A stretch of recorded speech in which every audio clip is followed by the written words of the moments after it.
We're back. Ladies and gentlemen, welcome to Sponsored Content. I am your host. Today on Spawn Story Time, we will be covering Spawn issue number 14. Before we get into that, let's recap real quickly issue number 13. In issue number 13, Spawn infiltrates the Youngblood headquarters. He hides in some dirty laundry for like a week or two. When Chapel gets there, he teleports Chapel to Botswana, where he rips his face skin off. And that's it. Seriously though, that's basically it. Issue 13 was Spawn getting back at Chapel, ripping his face off so that, ladies wouldn't want to bang him anymore. Anyway, today on Spawn Storytime episode 15, we are going to cover Spawn issue 14. Let's take a look at this sweet-ass cover. This sweet-ass cover is brought to you courtesy of Todd McFarlane. This is my favorite cover so far. I really like the Violator. I like the style of the Violator, the McFarlane Capullo sort of style, the Danny DeVito and True Form here, the juxtaposition of both. I just think it looks sweet. It looks awesome. It's my favorite cover so far. The Chapel episodes went a bit long due to various factors and my inability to summarize effectively, so we're going to push forward a little quicker today and try to get this episode back in line with what we want. Without further ado, let's get into it.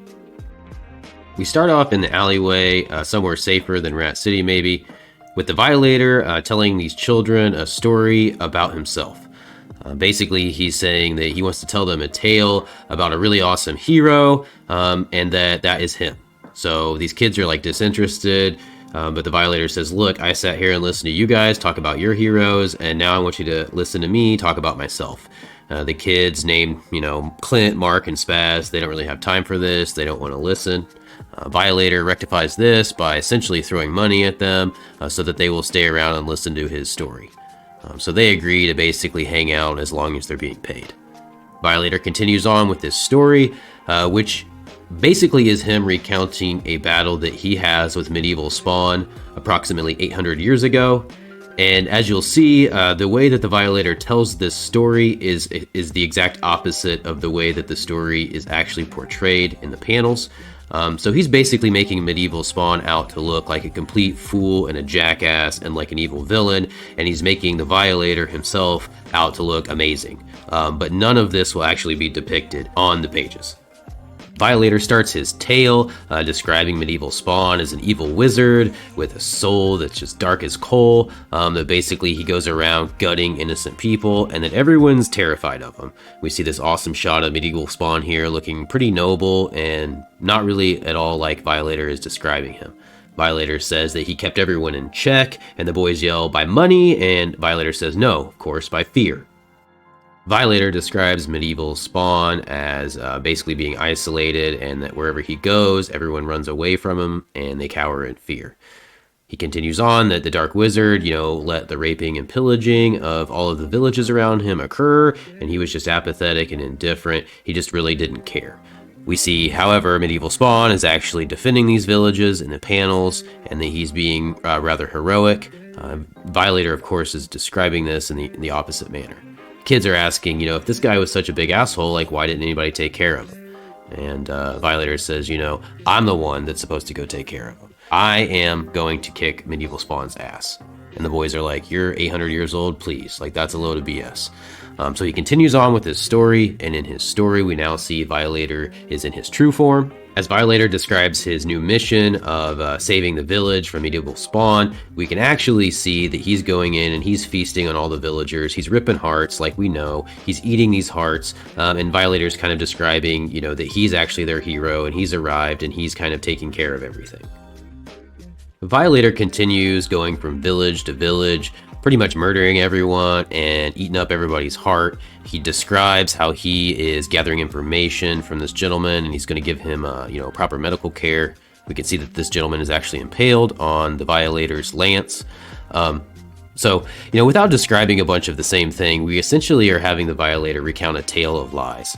I'll leave you to read through some of the text and follow this story along. But basically, the Violator is lying to these children about his battle with medieval Spawn, making himself out to look amazing and making medieval Spawn out to look like an idiot.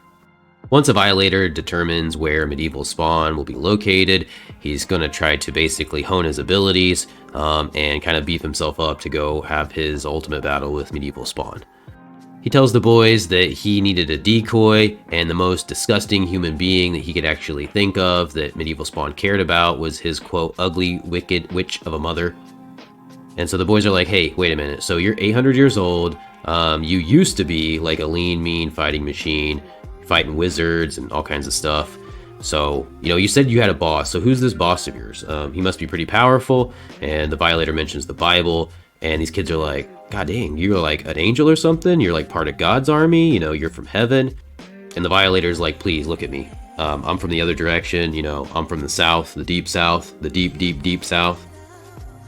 Back at New York City's police department in the 12th precinct, Sam and Twitch are ecstatic to learn that they've been cleared finally of any wrongdoing or having anything to do with Billy Kincaid's murder. So they are stoked. Sam is tossing Twitch up in the air because Twitch weighs like 68 pounds. We can see a box of maybe blueberry donuts go flying.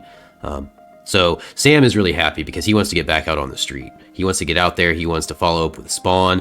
They've been after Spawn since Billy Kincaid's house, and they really want to get some new information because with the investigating board, clearing Sam and Twitch of wrongdoing, and really not having any leads to follow, Sam knows that, if they can bring some answers, they're going to look pretty awesome. So he wants to get right back out there and see what's going on with Spawn, and Twitch reminds him that he has a donut stuck to his left ass cheek. As night falls, we find Spawn back in the alleyway, kind of hanging out among the trash. It's taken him about 8 days to get back from Botswana. He does not want to use his powers, if you remember, so when he's like traveling about and having to move, he's unfortunately stuck to like traditional means of transportation. So you might catch this dude on the bus, maybe an airplane, just walking on the street. I mean, I know it sounds funny, but I'm not joking. Like, he really does take regular ass transportation sometimes.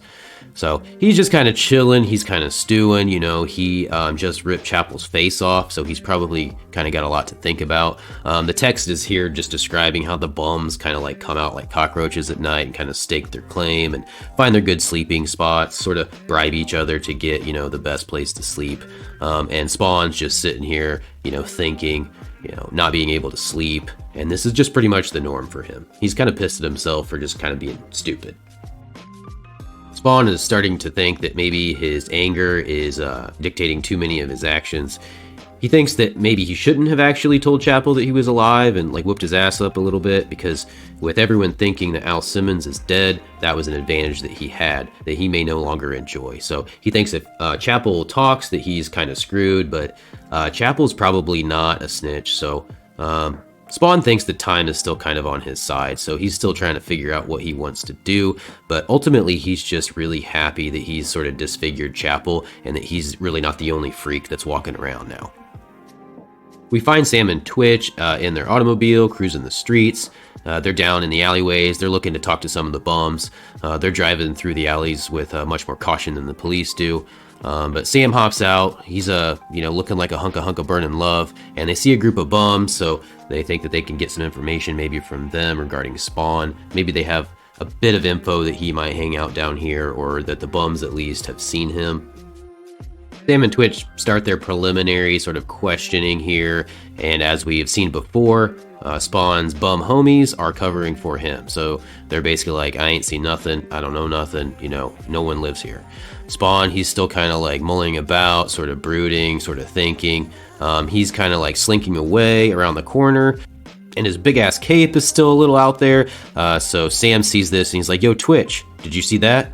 And he's like, get out of my way, old man, but the bums make just enough of a distraction that Spawn can get away. And our next page, we just see a badass shot of Spawn with the awesome cape overlooking the whole ass city with a really cool sort of sunset. So now the Violators, in the midst of a prolonged Your Mama joke, talking about how Medieval Spawn was so evil that she's basically ugly and like, just a dirty old skank, I guess. But she was super powerful. She could control like the elements, and she really, really, really loved her son, of course. So Spawn, Medieval Spawn, is taking off on his steed, saying that he will be back soon, not to wait, I'll be right back. Violator just wants to find his mom, thinking that if he could find her, that he could use her to get to Medieval Spawn.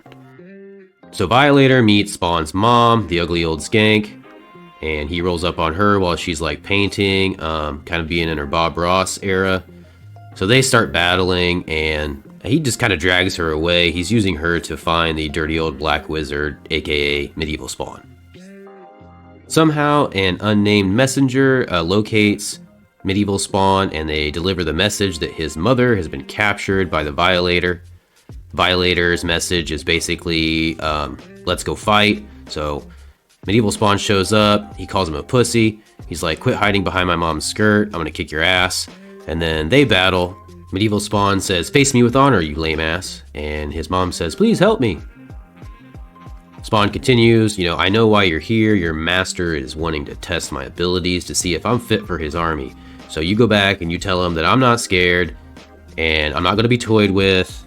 So now, after a bunch of trash talk and jawing, our battle between Medieval Spawn and the Violator finally gets off to a start. Violator says that Spawn has underestimated him, but what we actually see here is Medieval Spawn's magnificent steed just kicks the shit out of Violator in kind of a comical and really extreme way, probably paralyzing him from the waist down, best case. But it says the fierceness of the attack caught him completely off guard, and that the Violator had him on the ropes, which we know that the opposite is true. Violator says, you are a very good trickster. Medieval Spawn finally shows himself again, standing looking badass with his big ass sword, and he's like, I'm right here. I mean, are you gonna do something or what? And finally, in panels that are more consistent with the story that the Violator is telling, he says he mustered all the strength that he had to direct one giant-ass maelstrom of acidic flames that he barfs right into Medieval Spawn's face, forcing his wicked witch of a mother to watch as he, quote, French fries old sonny boy. 10 minutes after this goes on, Violator finally stops with Medieval Spawn's armor growing red hot, and he says, I went up to look what was inside, and do you know what I found? And these boys start cracking jokes. Beavis and Butthead, a big pile of shit. And basically, who cares? Let's get out of here. Tired of listening to this Danny DeVito clown talk about some story from 800 years ago. Violator learns he's going to have to pay off these boys a bit more for them to remain till the end. And they're like, great, more cash. So they ask, all right, what is it that you even found? And Violator says, diddly, and just starts cracking up. Sort of like Malbolgia, everything's hilarious. Sweet ass shot of Violator with some nice smoke illustrations. It says he had completely disintegrated the poor sucker. So next issue, we will have to find out the conclusion to a new legend in the Violator in his heroic battle against Medieval Spawn. So that's issue number 14. Kind of a weird issue to cover because most of everything that you see on the screen is in direct contradiction to what I'm describing.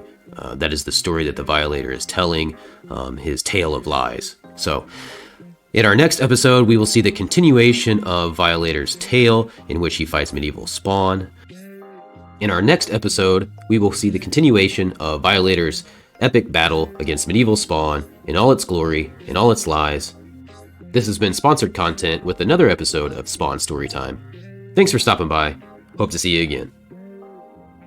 Boom, shakalaka.